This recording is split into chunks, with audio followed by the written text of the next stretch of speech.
یاجوج ماجوج کون تھے؟ یاجوج اور ماجوج کب ظاہر ہوں گے؟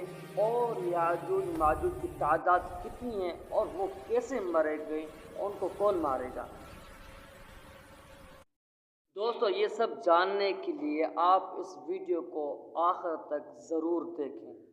دوستو قرآن و حدیث کے مطابق یاجوج و ماجوج کا ظہور قیامت سے پہلے ایک بڑی نشانی کے طور پر ہوگا، یعنی ان کا ظہور آخری زمانے میں ہوگا جب دنیا میں فساد ظلم بہت زیادہ ہو جائے گا۔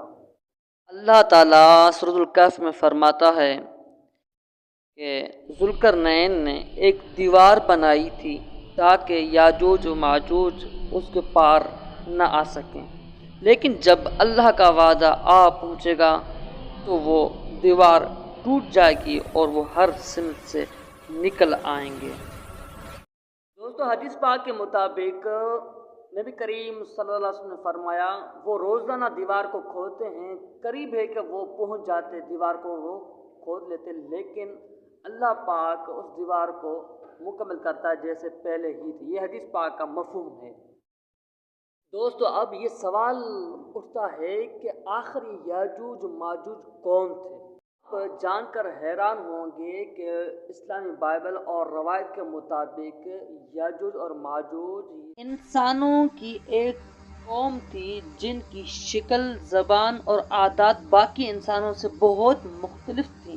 یہ حضرت نوح علیہ السلام کی اولاد میں سے تھی، یعنی آدم علیہ السلام کی نسل سے ہیں۔ بہت سے مورخین کہتے ہیں کہ ان کا علاقہ موجودہ وسطی ایشیا یا روس، منگولیا یا قاز کے پہاڑوں کے آس پاس تھا۔ دوستو اب سوال ہوتا ہے ان کی تعداد کتنی ہے؟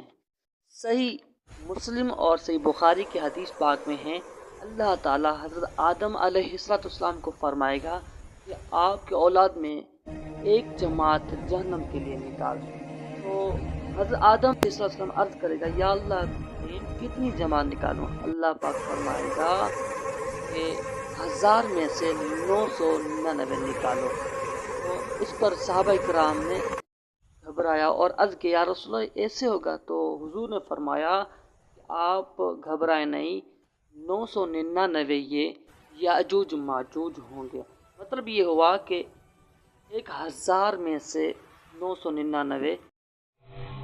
دوستو اب آتے ہیں آخری بات پر کہ یاجوج ماجوج کو کون مارے گا؟ یاجوج ماجوج کو کوئی فوج یا کوئی آدمی نہیں مارے گا۔ صحیح مسلم کے حدیث کے مطابق اللہ تعالیٰ یاجوج ماجوج پر ایک قسم کے کیڑے بھیجے گا جو ان کے گردنوں میں گھس جائیں گے، پھر وہ سب کے سب ایک دم مر جائیں گے۔ یہ ہوا آج کی ویڈیو کا ہمارا موضوع۔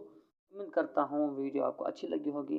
اگر ویڈیو اچھی لگی ہے تو لائک کر دیں اور یوٹیوب چینل کو سبسکرائب کر دیں۔ جزاک اللہ خیرہ۔